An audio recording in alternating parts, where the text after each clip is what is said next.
कोई भी मेरी लड़की को ढूंढ के ले आओ कहीं से। 5-6 दिन हो गए हैं, पता ही नहीं चल रहा उसका कुछ। मर जाऊंगी मैं भी, यही मर जाऊंगी। क्या कोई इंसान रातों रात हवा में गायब हो सकता है? क्या ऊंचे और शांत पहाड़ों के बीच कोई ऐसा रहस्य छिपा है जिसे आज की आधुनिक तकनीक भी नहीं सुलझा पा रही है? या फिर इस खामोशी के पीछे कोई ऐसी अनकही कहानी है जो अभी तक हमारे सामने नहीं आ पाई है? लगातार 19 से 20 दिनों की खोज, बड़े बड़े सर्च ऑपरेशंस और तकनीकी जांच के बाद भी आखिर एक होनहार लड़की का कोई सुराग क्यों नहीं मिल रहा है? आज हम उस रहस्य की गहराइयों में उतरेंगे जिसने पूरे देश और प्रशासन को उलझा कर रख दिया है। इसी तरह की और रहस्यमयी जानकारी प्राप्त करने के लिए हमारे चैनल ट्रू हिस्ट्री को आज ही सब्सक्राइब करें और बेल आइकॉन को प्रेस करें। यह घटना है उत्तराखंड के उत्तरकाशी जिले से लापता हुई बबीता पांडे की, जिनकी गुमशुदगी आज हर किसी के लिए एक बड़ा सवालिया निशान बन गई है। उत्तराखंड को देवभूमि कहा जाता है। यहाँ के पहाड़, यहाँ की वादियां और यहाँ के बुग्याल, ऊंचाई पर स्थित मखमली घास के मैदान दुनिया भर के ट्रैकर्स और प्रकृति प्रेमियों को अपनी ओर खींचते हैं। उत्तरकाशी जिले में स्थित दयारा बुग्याल भी एक ऐसी ही बेहद खूबसूरत और मनमोहक जगह है। यह ट्रैक अपनी हरियाली, शांत वातावरण और हिमालय के शानदार नज़ारों के लिए जाना जाता है। हर साल हजारों की संख्या में लोग यहाँ की शांति और प्राकृतिक सुंदरता का अनुभव करने आते हैं। लेकिन आज यही दयारा बुग्याल एक ऐसी पहेली का केंद्र बन गया है जिसने पुलिस, सुरक्षा एजेंसियों और आम जनता की रातों की नींद उड़ा दी है। बबीता पांडे, जो एक सामान्य जीवन जी रही थीं, इसी दयारा ट्रैक पर अपनी यात्रा के लिए आई थीं। पहाड़ों की यात्रा हमेशा एक रोमांचक अनुभव होता है। लोग यहाँ शहर की भागदौड़ से दूर कुछ पल खुद के साथ बिताने आते हैं। बबीता का भी शायद यही उद्देश्य रहा होगा, लेकिन किसी ने सपने में भी नहीं सोचा था कि यह यात्रा एक ऐसे मोड़ पर पहुंच जाएगी जहां से वापसी का रास्ता ही गायब हो जाएगा। 29 तारीख की वह रात, जो शायद एक आम रात होनी चाहिए थी, वह बबीता और उनके परिवार के लिए एक न खत्म होने वाले इंतजार की शुरुआत बन गई। आखिर उस रात गोई बेस कैंप में ऐसा क्या हुआ था? पुलिस और प्रशासन की अब तक की जांच और दर्ज की गई रिपोर्ट के अनुसार 29 तारीख की रात का वह समय बेहद क्रिटिकल था। इस पूरे ऑपरेशन को लीड कर रहे पुलिस उपाधीक्षक डिप्टी एसपी जनक सिंह पंवार ने इस घटनाक्रम पर विस्तार से जानकारी दी है। उनके अनुसार रात करीब 11:30 बजे से लेकर रात 1:30 बजे के बीच बबीता पांडे के लापता होने की रिपोर्ट दर्ज कराई गई थी। पहाड़ों में रात के 11:30 बजे का मतलब होता है गहरा सन्नाटा और घना अंधेरा। शहरी इलाकों के विपरीत इतनी ऊंचाई पर रात के समय तापमान काफी नीचे गिर जाता है और बाहर निकलना आसान नहीं होता। ऐसे में बबीता का अपने टेंट से बाहर जाना और फिर कभी वापस न लौटना कई तरह के सवाल खड़े करता है। दावा किया जा रहा है कि वह बस कुछ ही पलों के लिए बाहर गई थीं, लेकिन उसके बाद वह जैसे अंधेरे में विलीन हो गईं। जब काफी देर तक वह वापस नहीं लौटी तो उनके साथियों ने आसपास खोजबीन शुरू की, लेकिन घने जंगल और रात के अंधेरे में किसी को खोजना भूसे के ढेर में सुई ढूंढने के बराबर था। इसके तुरंत बाद प्रशासन को अलर्ट किया गया और यहां से शुरू हुआ एक ऐसा सर्च ऑपरेशन जो आज 19 दिन बाद भी जारी है। किसी के लापता होने पर शुरुआती 48 घंटे सबसे अहम माने जाते हैं। जैसे ही बबीता के गायब होने की खबर प्रशासन तक पहुंची, बिना कोई समय बर्बाद किए एक बहुत बड़ा और संयुक्त सर्च ऑपरेशन लॉन्च किया गया। इस ऑपरेशन में Uttarakhand police, NDRF, national disaster response force, SDRF, state disaster response force, one विभाग के विशेषज्ञ और स्थानीय आपदा प्रबंधन की टीमों को तुरंत गोई क्षेत्र और दयारा ट्रैक पर तैनात कर दिया गया। यह कोई सामान्य खोजबीन नहीं थी। पहाड़ों का भौगोलिक ढांचा बेहद जटिल होता है। यहाँ गहरी खाइयां, घने जंगल, गुफाएं और ऐसे कई दुर्गम रास्ते होते हैं जहां इंसान की पहुंच बहुत मुश्किल होती है। रेस्क्यू टीमों ने खोजी कुत्तों, ड्रोन्स और आधुनिक उपकरणों की मदद से छप्पे चप्पे को छान मारा। गोई बेस कैंप के आसपास के जंगलों से लेकर दयारा ट्रैक के ऊपरी हिस्सों तक हर उस जगह की भौतिक रूप से सघन तलाशी ली गई जहां किसी इंसान के भटक जाने या गिरने की संभावना हो सकती थी। रेस्क्यू टीमों ने दिन रात एक कर दिया। खराब मौसम, तेज हवाओं और कड़ाके की ठंड के बावजूद यह अभियान लगातार जारी रहा। लेकिन हैरानी की बात यह है कि इतने बड़े पैमाने पर चलाए गए इस भौतिक सर्च ऑपरेशन में बबीता का कोई भी सुराग, कोई भी सामान, यहां तक कि उनके कपड़ों का कोई टुकड़ा या निशान तक हाथ नहीं लगा। ऐसा लग रहा था जैसे वह उस जगह से कभी गुजरी ही न हो। शुरुआती दिनों की इस गहन खोजबीन के बाद जब जमीन पर कुछ भी नहीं मिला तो जांच एजेंसियों ने अपनी रणनीति बदली और अपना पूरा ध्यान तकनीकी पहलुओं पर लगा दिया। आज के डिजिटल युग में इंसान का सबसे बड़ा सुराग उसका मोबाइल फोन होता है। जब भौतिक रूप से बबीता का कोई सुराग नहीं मिला तो पुलिस ने तकनीकी जांच का सहारा लिया। पुलिस मोबाइल सर्विलांस और कॉल डिटेल रिकॉर्ड के जरिए बबीता की आखिरी लोकेशन और पूरे घटनाक्रम को समझने की गहरी कोशिश कर रही है। लेकिन पहाड़ों में तकनीकी जांच मैदानी इलाकों की तरह आसान नहीं होती। ऊंचे पहाड़ी क्षेत्रों में मोबाइल नेटवर्क एक बहुत बड़ी समस्या है। कई बार ट्रैक पर मीलों तक कोई नेटवर्क टावर नहीं होता और अगर होता भी है तो उसका कवरेज एरिया बहुत सीमित होता है। इसके बावजूद साइबर सेल और तकनीकी विशेषज्ञों की टीम लगातार डेटा का विश्लेषण कर रही है। वे यह जानने की कोशिश कर रहे हैं कि लापता होने से पहले बबीता ने आखिरी बार किससे बात की थी, उनके फोन की लोकेशन किस टावर पर आखिरी बार रजिस्टर हुई थी और फोन किस समय स्विच ऑफ हुआ था। इसके साथ ही पुलिस टीम बबीता के परिजनों, रिश्तेदारों और दोस्तों के मोबाइल नंबरों पर भी कड़ी नजर रख रही है। यह एक स्टैंडर्ड पुलिस प्रोसीजर है ताकि अगर बबीता अपनी मर्जी से कहीं गई हो और वह किसी भी माध्यम से अपने परिवार या दोस्तों से संपर्क करने की कोशिश करें तो उस कॉल या मैसेज को तुरंत ट्रेस किया जा सके। तकनीकी जांच का एक बहुत बड़ा हिस्सा सीसीटीवी कैमरों की फुटेज खंगालना था। डिप्टी एसपी जनक सिंह पंवार ने बताया कि जांच के दूसरे अहम हिस्से के रूप में रथल से लेकर तेखला पुल और उत्तरकाशी मुख्यालय तक के सभी सरकारी और प्राइवेट सीसीटीवी कैमरों की फुटेज को बेहद बारीकी से जांचा गया है। इस काम के लिए पुलिस की एक विशेष और अलग टीम तैनात की गई थी जिसका काम सिर्फ और सिर्फ कैमरों के विजुअल्स को मॉनिटर करना था। रथल वह मुख्य बिंदु है जहां से दयारा बुगियाल की ट्रैकिंग असल में शुरू होती है। पुलिस ने रथल में लगे कैमरों की 29, 30 और 31 तारीख की पूरी रात की फुटेज का अध्ययन किया। फुटेज में रात के समय कुछ गाड़ियों की आवाजाही जरूर दिखाई दी, लेकिन जब उन गाड़ियों के नंबरों को ट्रेस करके जांच की गई तो पता चला कि वे बाहर से आए अन्य ट्रैकर्स की गाड़ियां थीं जो रात करीब 1 बजे वहां रुके थे। सबसे निराशाजनक बात यह रही कि इन सभी कैमरों में ऊपर पहाड़ से किसी भी व्यक्ति के नीचे सड़क आने का कोई सबूत या फुटेज नहीं मिला। इसके अलावा भटवाड़ी चौकी पर लगे सुरक्षा कैमरों की मदद से 29 और 30 तारीख की सुबह गंगोत्री और रथल क्षेत्र से गुजरने वाली हर एक गाड़ी की मैनुअल तरीके से जांच की जा चुकी है। पुलिस ने यह सुनिश्चित करने की कोशिश की कि कहीं बबीता किसी गाड़ी में बैठकर तो वहां से नहीं निकली, लेकिन इस पूरी कवायद के बाद भी बबीता को लेकर कोई भी फायदेमंद जानकारी या सुराग पुलिस के हाथ नहीं लग सका।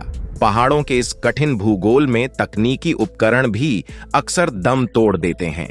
घने जंगलों की कैनोपी और कोहरे के कारण ड्रोन कैमरों की नजर जमीन तक नहीं पहुंच पाती और ओस और नमी के कारण खोजी कुत्तों को भी इंसानी गंध ट्रैक करने में भारी परेशानी का सामना करना पड़ता है। जब सीसीटीवी और स्निफर डॉग्स से कोई जानकारी नहीं मिली तो पुलिस ने इस एंगल से भी जांच की कि क्या कैमरे की नजर से बचकर कोई अन्य रास्ता नीचे की तरफ जाता है। इस पर डिप्टी एसपी ने स्थिति साफ करते हुए एक बहुत ही महत्वपूर्ण बात बताई। उन्होंने कहा कि रथल में जहां सीसीटीवी कैमरा लगा है उससे ठीक ऊपर वाले ट्रैक पर जहां तक कैमरे की रेंज और नजर जाती है उससे थोड़ा पहले एक गाथर पहाड़ी नाला या जलधारा का रास्ता पड़ता है। पहाड़ों में ऐसे प्राकृतिक नाले अक्सर मुख्य रास्तों से अलग एक शॉर्टकट या बाईपास का काम करते हैं। पुलिस का मानना है कि अगर कोई व्यक्ति जानबूझकर कैमरे की नजर से बचना चाहे या गलती से मुख्य रास्ता भटक जाए तो वह उस गाथर वाले रास्ते से पैदल नीचे की ओर आ सकता है। यह एक बहुत ही अहम भौगोलिक जानकारी है जो इस बात की तरफ इशारा करती है कि कैमरों में न दिखने का मतलब यह नहीं है कि कोई व्यक्ति वहां से नीचे नहीं आ सकता। इसी थ्योरी के आधार पर पुलिस और वन विभाग की टीमों ने उस नाले और उसके आसपास के घने व खतरनाक इलाकों की भी कई बार तलाशी ली है। जब इंसान भौतिक और तकनीकी दोनों ही रूप से गायब हो जाता है तो जांच एजेंसियां उसके मनोविज्ञान, और उसकी मानसिक स्थिति को समझने की कोशिश करती हैं। पुलिस अधिकारी से जब इस मामले पर उनकी व्यक्तिगत राय और टीम लीडर के तौर पर उनका नजरिया पूछा गया तो उन्होंने एक बहुत ही दिलचस्प और संवेदनशील पहलू की ओर इशारा किया। डिप्टी एसपी ने बताया कि दयारा से लेकर डोडीताल तक के सभी उन संभावित रास्तों, खाइयों और जंगलों को खंगाला जा चुका है जहां कोई व्यक्ति बेहोशी की हालत में रास्ता भटककर या बिना सोचे समझे जा सकता है, लेकिन वहां से बबीता का जिंदा या मृत अवस्था में कोई भी शारीरिक सबूत नहीं मिला है। इसी बीच साइबर टीम ने जब बबीता के सोशल मीडिया अकाउंट्स की जांच की तो उनकी इंस्टाग्राम आईडी पर कुछ बहुत ही भावनात्मक यानी सेंटिमेंटल पोस्ट्स देखी गईं। इंसान जो कुछ अपने सोशल मीडिया पर शेयर करता है वह कहीं ना कहीं उसके मन की गहराइयों और उसके वर्तमान विचारों को दर्शाता है। उन सेंटिमेंटल पोस्ट्स को देखकर पुलिस और मनोवैज्ञानिक यह उम्मीद लगा रहे हैं कि शायद बबीता की मानसिक स्थिति उस समय पूरी तरह से सामान्य नहीं थी। दावा किया जा रहा है कि ऐसा हो सकता है कि वह अपने जीवन में किसी गहरी उथल-पुथल से गुजर रही हों और उन्हें कुछ समय के लिए एकांत की तलाश हो। अक्सर ऐसा होता है कि जब इंसान भावनात्मक रूप से परेशान होता है तो वह लोगों की नजरों और संपर्क से दूर जाना चाहता है, लेकिन यह थ्योरी भी अपने आप में एक बड़ा सवाल खड़ा करती है। अगर वह खुद एकांत में गई थीं, तो बिना किसी तैयारी और गर्म कपड़ों के हिमालय की इस जमा देने वाली ठंड में इतने दिन सरवाइव करना लगभग असंभव है। भारत के पहाड़ी इलाकों की अपनी एक अलग संस्कृति, परंपरा और मान्यताएं हैं। यहाँ के लोग प्रकृति को पूजते हैं और उनके जीवन में लोक कथाओं का गहरा प्रभाव होता है। जब आधुनिक विज्ञान, पुलिस की तकनीक और 150 से ज्यादा जवानों के बड़े बड़े रेस्क्यू ऑपरेशंस फेल होने लगते हैं तो अक्सर लोग पारलौकिक शक्तियों और पुरानी मान्यताओं की ओर देखने लगते हैं। इस रहस्यमयी घटना के इतने दिन बीत जाने के बाद स्थानीय स्तर पर कई तरह की अफवाहें और पौराणिक चर्चाएं भी जोर पकड़ने लगी हैं। कुछ स्थानीय ग्रामीणों और पुरानी मान्यताओं पर विश्वास करने वाले लोगों के बीच यह दावा किया जा रहा है कि बबीता को पहाड़ों में रहने वाली परियां उठाकर ले गई हैं। उत्तराखंड की स्थानीय भाषा में इन परियों को आंचरी या वनदेवी कहा जाता है। उत्तराखंड के टिहरी जिले में स्थित खैट पर्वत को तो बाकायदा परियों का देश कहा जाता है। यह कोई मनगढ़ंत जगह नहीं है। यहाँ प्रशासन की तरफ से एक आधिकारिक बोर्ड भी लगाया गया है जिस पर लिखा है प्रसिद्ध खैट पर्वत परियों का देश। इस क्षेत्र में लंबे समय से ट्रैकिंग करने वाले आशुतोष का अनुभव इस रहस्य को और भी गहरा कर देता है। आशुतोष बताते हैं कि जब आप पहाड़ों के इन घने और सुनसान जंगलों में अकेले होते हैं तो अक्सर ऐसा लगता है कि वहां कोई और भी मौजूद है। हवाओं में एक अजीब सी सरसराहट होती है और एक अदृश्य एहसास हमेशा आपका पीछा करता हुआ महसूस होता है।